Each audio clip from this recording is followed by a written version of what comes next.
What's the craziest thing you've seen in your time in medicine? Most recently, a guy walked in the ER. I was called for an admission, a poorly healing diabetic foot wound. It's a homeless man. So I go down to see this guy. The first thing I see is his foot with no toes, bones Ugh. exposed, maggots swimming all in and out of his foot. It had Ugh. to have been tens of thousands of maggots, right? One foot. And the first thing the patient tells me is, Doc, I walked in here and had all five of my toes. And I'm like, there's no way you came in with your toes, all five, and you're sitting here like this right now with maggots. This stuff didn't happen. Yeah, I'm getting goosebumps as you're telling this right now. The goose is crazy, man. I gotta hear this. All right, I'm getting goosebumps for real. I got videos. I got videos and pictures, of course, to send to the podiatrist. But I mean, that was the craziest thing I've seen in the past maybe 3, 4, 5 years. Really got them Rex ain't playing around. When I go get it, stop playing around. Really got them Rex ain't playing around. Black man, white coat, shit, we up right now, yeah. You gotta set you a goal. You gotta accomplish your. The next question he asked me was, when can I get something to eat? And I'm like, my man, you got a lot of issues going on right now. You're worried about food. But, he was homeless, and a lot of the homeless patients we'll see, they have to do what they can to get what they need. So, but yeah, his foot was gnarly, man. Gnarly. That's crazy, man. I thought you were gonna tell me he had some sort of like super ultra neck fast maggot eating toe type of thing or something like that. That's crazy, man. That's wild. That's wild. That's wild. Yeah, Hey, the maggots did their thing. The maggots did their thing. Hey, but what is up, fam? It's Dr. Dale. This is the Black Men and White Coats podcast, man. Super excited about my guest today. It's a unique one, man. It's a unique one. It's different. This one's different. He's got the receipts to prove it. I mean, like literal receipts. You gotta be. You gonna turn that camera around and show us some receipts. Let's see. So we're in my office. There we go. Look at that.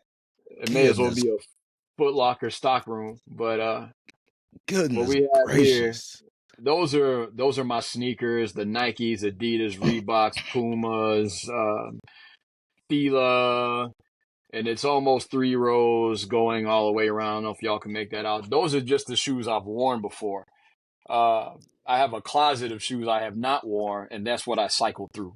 That's what I know to wear to work each day, week, the shoes I haven't wore. Because the nurses will call me out if they see a pair twice. They've done it. Oh, my goodness. I told you. He got the receipts to prove it. There's a lot of boxes, man. But this is the Black Men and White Coats podcast, man. We got Dr. Luther Sintim today, man. Shoegame MD. Shoegame MD. We're going to get into all that. We're going to get into this whole journey and everything like that. Before we do, a couple of announcements, man. I always got to promote my stuff, even though I haven't been doing it. Make sure you check out your boys' books, right? Go to Amazon, put my name in Amazon. Got a whole bunch of books out there. Grab one of my books. Drop a review. Let me know what you think about it. My most recent publication is somewhere on my bookshelf. I should have grabbed it before, or it might be in my stack over here. But it's called Diverse Medicine. Super, super, super deep dive into the issues of diversity in healthcare. So make sure you grab a copy of that book. And I'm currently working on my next book right now. I'll let you know some more about it when I feel like letting you know some more about it. But I'm working on book number 14. That's book number 14 for me, right? So make sure y'all check them things out. Second thing, if you have not watched the Black Men and White Coats documentary, what are you doing? You got to watch the Black Men and White Coats documentary, right? Right now, you can get it for free at the time of this recording. Members.bmwcevents.com. Members.bmwcevents.com. Go watch the film. Send me a message. Let me know what you think. Third thing I'll tell you is we're launching the Black Men and White Coats app. You can get it in the Apple Store right now during our beta testing. We're cleaning some stuff up, but get it in the app. Send me a message and let me know what you think about the documentary. All right, man. Now let's hop into this, man. We back with Shoegame. I'm gonna call you Shoegame, Dr. Sintim. We're gonna call you Shoegame. Yes. And man, we're gonna talk about your journey and stuff like that. But before we do, let me ask you this next question. What was your welcome to medicine long white coat moment where you say, hey, I'm not a med student anymore. I'm not that kid who was dreaming anymore. I've got this long white coat. What was that moment for you? The first moment I can think of was actually my first really tough encounter. I had somebody that I was close to that worked in the hospital. They were actually part of the environmental services team. I said hello to everybody, but this person, I said hello to her all the time. I met her father, so we were close. I would always check on her or whatnot. But her sister actually came into the hospital and had abdominal pain. She ended up having acute cholecystitis, basically inflammation, infection of the gallbladder. So it was a straightforward procedure. They removed it. After the surgery, though, she just wasn't right. You know, I was working a night shift with my upper level at the time, and we got a call to come see her because she just wasn't right. And when I went to see her, asked her questions, she was like, "Doc, I just can't get comfortable. I just don't feel right." And, you know, I left the room, and me and my upper level looking at each other and like, well, what could be going on? So, you know, we're just thinking, let's just order all the labs and see if there's something going on. Because she is post-op, anything could be happening. So as soon as we put the orders in, they call it rapid response, then code blue. She becomes unresponsive. We code her, get her to the ICU. And then that night we consulted every specialist under the sun because we couldn't figure out what was going on. We saw her lactic acid was sky high, so she was sick. So we had the surgeons on board, the cardiologists on board, the pulmonologists on board, the nephrologists on board, the neurologist, any specialty in the hospital. And we ended up coding her several more times throughout the course. And her whole family showed up, her mom, her husband, her brothers, her sisters, her cousins. So it was a big family affair. And, you know, I got pretty close with the family, talking to them, praying with them, updating them on the case. My upper level had me do it because I was one that, you know, was pretty good at talking with patients and family members. So, you know, the family had their trust in me. They were thanking me, and I felt like I hadn't done anything yet. And then it was wee hours of the morning. She codes again, and this time we can't bring her back. And, you know, everyone's looking at me. It's your time to go talk to the family. So I walked out. I'll never forget, the mom is standing in the middle of the hallway walking out of the ICU like she was expecting me.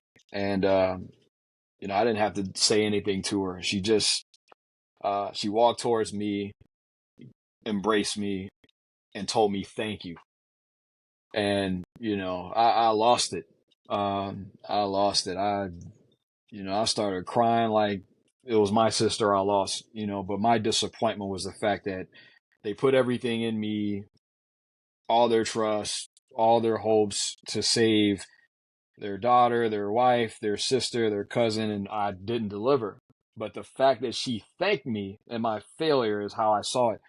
I lost it. You know, and I had a rough time with the morning crew, the attendings and everybody that came in. You know, I was just shot. My emotions were just, you know, and one of my attendings approached me. He was just saying, "Hey man, I know it's tough, but you know, you have to keep it together because you have other patients.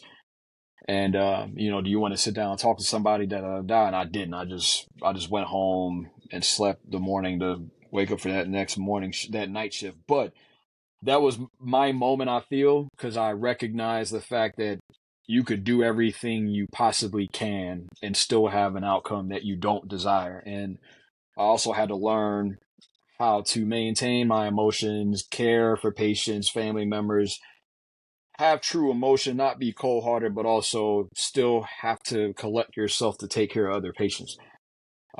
That's the toughest part of this job for me. And that was the toughest lesson that I've had to pick up on. And I think about that every time somebody asks me a question like, what was your most memorable? What was your first? You know, that was it for me. That's deep, man. That's deep. That's one of those things where, you know, doctor, we're going to lose people and we don't want to lose people. But it's touching in a sense to know that the patients understand that we're humans too. You know, the patients understand that we're not God, that we can't, some things we just can't do. We talk about, we brought people back to life from a code and stuff like, well, yeah, but it's not the same as what God can do, right? And it's Right. nice. It's nice when you have a patient that's like that, as opposed to the patient that comes back at you angry and upset and saying, you killed my loved one. And you have someone that appreciates, you know, that you gave your all. Yeah. At the end of the day, we just have to let, you know, our patients and family members know we actually care. The ones that do care, and they can see it. They can see somebody who cares versus somebody who's just there doing a job. So, yeah. That's true, man. You know, show them we care and to be able to give them hope. You know, that's one of my big kind of buzzwords. I say, you know, a big part of a doctor's job is to give your patients hope. Not, you don't want to be giving false hope, but, you know, give them hope in something, right? Hope in something. Let me ask you this. Tell us about your beginnings. because you are at a place in your life. Did you ever think that you would be where you are today? You know, Ghanaian roots and all this stuff. Tell us about your beginnings and just the things that you wanted most. What were your dreams as a child? And I believe you've accomplished many of those. So tell us about where you came, where you started. Well, first off, I was born to two wonderful Ghanaian parents. My mom and my dad are both from Ghana. I was born and raised in Houston, Texas. H-Town. Yeah, H-Town. All right, we gotta divert right quick. All right, you gotta tell me what high school you go to. So we're about the same age. So we're both around 40. So what high school did you go to? What year did you graduate? Were you 2000 or 2001? I was 01. 01. I was 02. Okay. Well, yeah, what high school you go to? Klein Forest High School. Yeah, I was Creek. Golden Eagles, baby. Ash Creek. Nah, son. That was a neighborhood. Nah, son. Nah, I was Creek. I went to Clear Creek. Wildcats, baby. Okay. Yeah. Okay. I played basketball there. I don't know if you played basketball. I'm trying to remember. I don't remember like any like key games played against Clown Forest, but of course I know Clown Forest, but I'm trying to think of like if I have any memorable moments against them. That's dope, man. All right, well, my bad. Anytime I hear H-Town, you're good. I got to take that route. I didn't play ball, but I was in the band. So yeah. All right, we'll get back. I'm gonna get back to that band thing. Remind me, but let me hear. So growing up inside of Houston, and tell me about your beginnings, and what your major desires were when you were 7, 8, 9, 10 years old. Like, what was your future? What did you see your future as? Yeah, initially, I've always wanted to be a physician. I've always wanted to be a doctor. I had a pediatrician, a black male physician, and he was the first one that kind of created a new image of what a doctor looked like for me. Not only did he, resemble me, my father, my uncles, but he had a sense of humor. He was a cool guy. He was somebody you see and you want to be like. So that was like my first encounter that really solidified, I think I do want to be a doctor. I want to be like him, because I knew I had a certain personality that wasn't, typical, especially considering that career. And I, all the aptitude tests or the tests we would take in elementary school, and they would try to figure out what career you need to seek. Math and science was always my thing, and healthcare was what they always told me I'd go into. So I never really diverted from that. Around that age in Ash Creek, we had a lot of guys that were hooping, spare time. We had a lot of ball players that came out of our neighborhood. Actually, one of them ended up in the league. One of my schoolmates' younger brothers made it into the league. Who was that? Which one? Last name was Murray. Can't remember his first name. This is gonna sound real bad, but he was like, my man had like, I think 2 younger brothers, maybe 3. It was the youngest of the ones I knew that made it. He actually played a game for the Knicks. I was watching. I was like, man, we made it. Ash Creek made it. But I wanted to be a baller at some point, and that's when my Ghanaian parents stepped in, and they were like, "Snap out of it," I wrote a letter. I want to be a ball player. My dad didn't want to let me. Blah blah blah blah blah. And my mom saw it and went crazy. And but I didn't understand the magnitude of what I was asking for. How many people make it into the league out of the millions that want to. I think out of the entire existence in the NBA, I don't know if there's more than 1,000 players that have played. It's like that small of a number. Yeah, it's like probably like a little bit less than 5,000 or so now, something like that. Yeah. It's crazy. Tiny. Yeah. It's crazy. So, yes, I've always wanted to become a physician. But I had a dream as a kid. I woke up and I had this gray and yellow Nike windbreaker that I wanted to wear. And I was like, you know what? I'm going to wear some gray and yellow Air Max 97s with these, right? It was vivid. So I get up, I go get the shoes, get the outfit, boom. I woke up and I had the same pair of black and white Payless Eagle shoes. I don't know if you know about Payless. What? Go in there. Do I know about Payless? What? Come on now. You serious? You go in there and get a pair of sneakers for like $20. Used to get K-Swiss from there, but I had a black and white pair of Eagles. If anybody knows about Payless, knows about Eagles, you know it. I had those shoes and those shoes only, and that's what I had to wear the entire year. I woke up, saw those shoes, and I had this like sense of depression that was unreal. But because that dream was so vivid, and I didn't know what it meant, but it's crazy how that dream and my dream of becoming a physician merged together, right? And, where you grew up may have been similar as me. And, Ash Creek, a lot of us, guys that look like me, they didn't have expectations for us. I told a few people I wanted to become a doctor, and, a few adults scoffed, like, who is he, But one thing I had was two parents that instilled in me, that's what you're going to do. As long as this is what you want to do, put your mind to it. There was no, you can't do it, think of something else in that house outside of the NBA. So I went through life with people telling me, no, you can't do it. You don't look the part. You don't talk the part. You don't dress the part. You're not from the area where, we get most of our folks from. I went through all that knowing in my mind, I have to do it. And, yeah, so the shoe game thing came in to play because it's a shining token that I can be who I am and do what I've dreamt as a kid and still accomplish a goal like this despite what anybody says. So I'm trying to be a beacon to show the kids that came up from where we came up from that, hey, you could be a doctor too. No matter what they tell you you can't do or where they say you're not from or what you don't have you can do it. So every time they see me with the Nikes, the Jordans, with my scrubs and the socks, people think relatable. They think I'm just buying a bunch of shoes or I'm just into shoes that much. No, I'm trying to show something. I'm trying to prove something. And when a woman and at you the like hospital, the shoes, and you like the shoes. I do. But the special thing is when women approach me and tell me my son had a dream that basically you're living right now, and I get to reply to them, tell your son I had that same dream. I just didn't see anybody to think it was real. But now they can see me and know that their dream is real. Let them know I had that same dream so they can be where I am. Like I've literally had this conversation 3 times with different women telling me about their sons.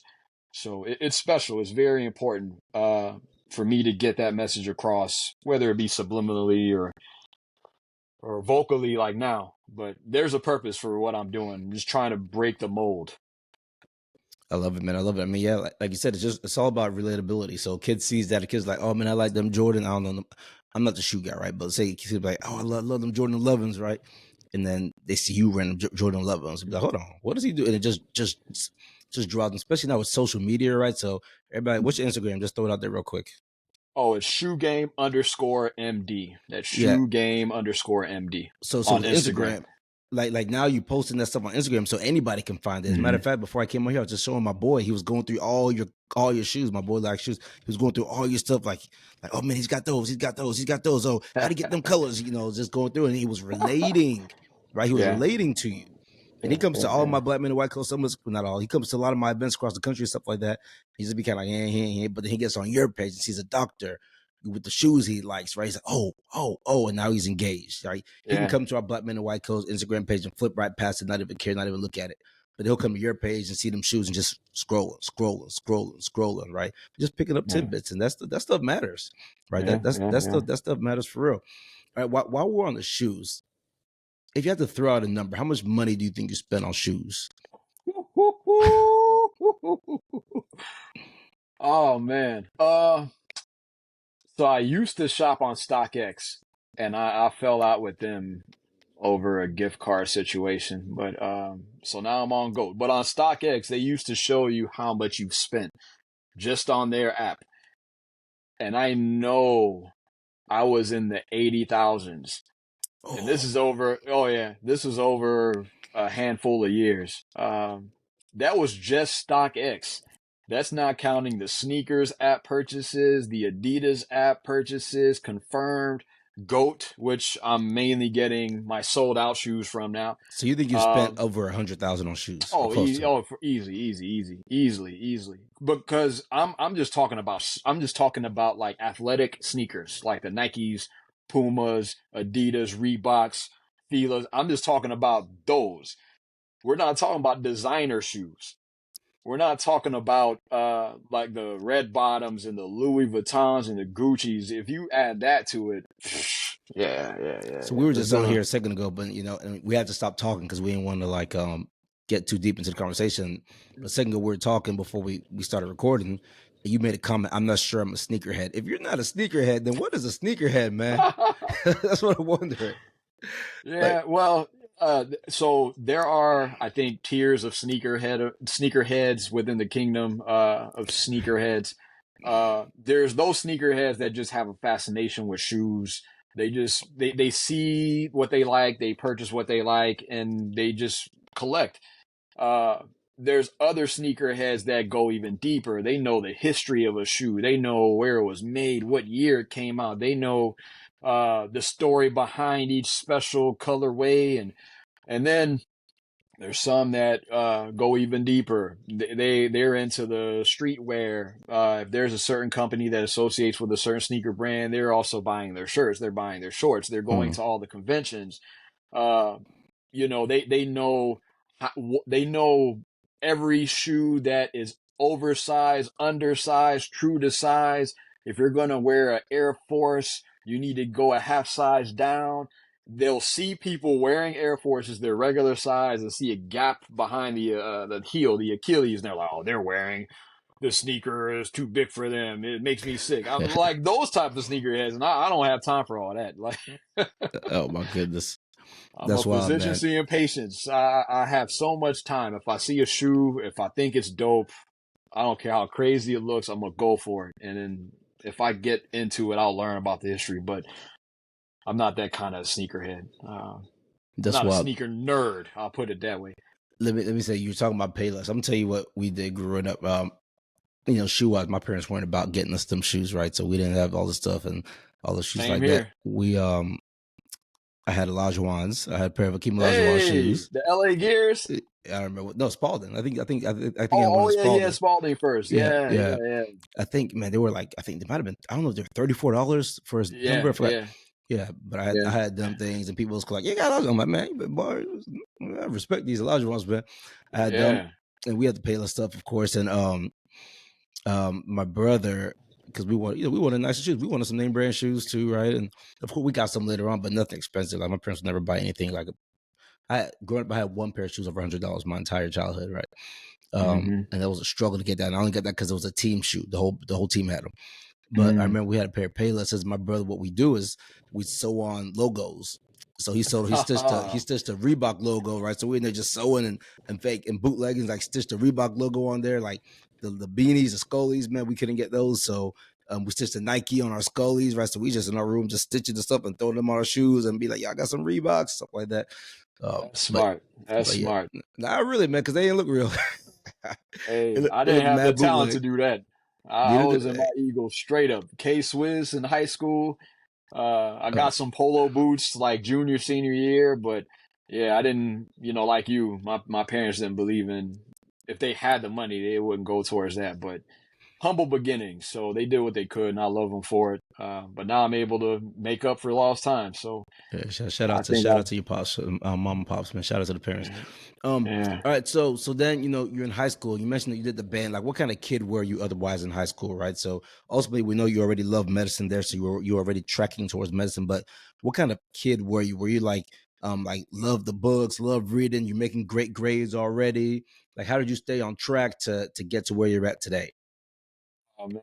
I was probably the dumbest nerd that you ever seen. What that means is I wasn't a straight A student. I wasn't even an A and B student completely. I mean, I had a D in a class. I had a couple C's maybe. I wasn't in the books all the time. I didn't know how to study back then. I just thought opening a book and reading a couple pages. I can't even remember. I could tell you I was not I might have had some natural intelligence to get me by just to pass. But I wasn't a strong student. I wouldn't call myself a strong student. I was more, I want to have fun. I want to enjoy myself. I couldn't do much. Couldn't go to the mall. Couldn't hang with friends until I got a job at the mall. I couldn't go to football games till I joined band, and I was a marching band. I got to hang with my band brothers and and sisters. You couldn't, you mean your parents didn't let you? That was a restriction. Yeah. I couldn't go outside on weekdays. I couldn't go outside and hoop on weekdays. I couldn't watch TV on weekdays. So why? Was it a safety thing, or we want you focused in a studying thing? What was it? Pretty much. It was an African parent. You're going to be in the books. You're going to be focused. You're going to to become a doctor. This is what you got to do. You got to read your books in the summertime. I thought that was crazy.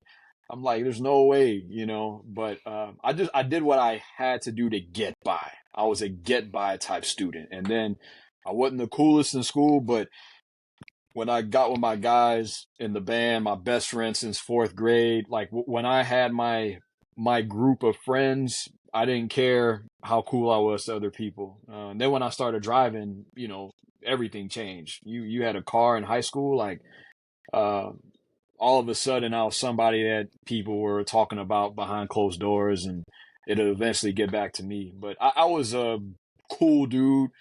I was quiet until I got with my guys in band, and then we were loud together. I was a cool guy, man. I wasn't popular. I wasn't Mr. most voted to succeed or most athletic guy or most handsome. I wasn't any of that. I thought I was a normal guy. Yeah, so you were what most people are, right? You were most people are. I love that. Like, I'm going to emphasize for the listeners kind of what you said. Like, once you got within your group, that's a huge thing. I think kids need to figure out. I never struggled with that type of thing really, but my wife tells me like all the drama in high school. People, I talk to people like, oh, there's so much drama in high school, and I just didn't know it. I guess I wasn't part of that life stuff, whatever. But what I see is a lot of people like kind of struggle with finding themselves in high school. And I think a big part of it is what you just said, is finding your group. Yeah. If you know who you are, you're not trying to be somebody else. And if you can find that group of people and just know, okay, even if it's 3-4 people, like, this is my group. And maybe that's the thing for me is I kind of always had a group. My oldest brother's best friend named Jeremy, his younger brother, Nathan, was in my older brother, Daniel's grade. And then so Nathan, Daniel, the guy Farshid, James, a lot of us, like, we were just clicked up, and we had other friends, of course, but we were like just really, really clicked up, and we were just always together. So I think having a group at a young age kind of helps you build your confidence early, where you're not really stressing about all the extra stuff, really, For sure. I mean, I want to give a shout out to my brother, Andrew Bates, and my best friend, Jeremy Kraft. Those two guys were integral in, my development, because they showed me it was okay to be different. So my best friend, the story with him, he was always going outside balling. Will come see if I can come out, knock on my door. Can Luther come out and play with my father? No, he's studying his books. You need to be studying too. And my dad pulled me aside and he was like, why don't you get Jeremy to come study with you? You guys can hang out studying wise. So I approached him one day about it, and he told me something that broke me, man. He said, I'm not trying to live your ways, or something to that tune, because I'm not trying to follow your ways. And I took that as a rejection. Like, I took that tough. I was like, man.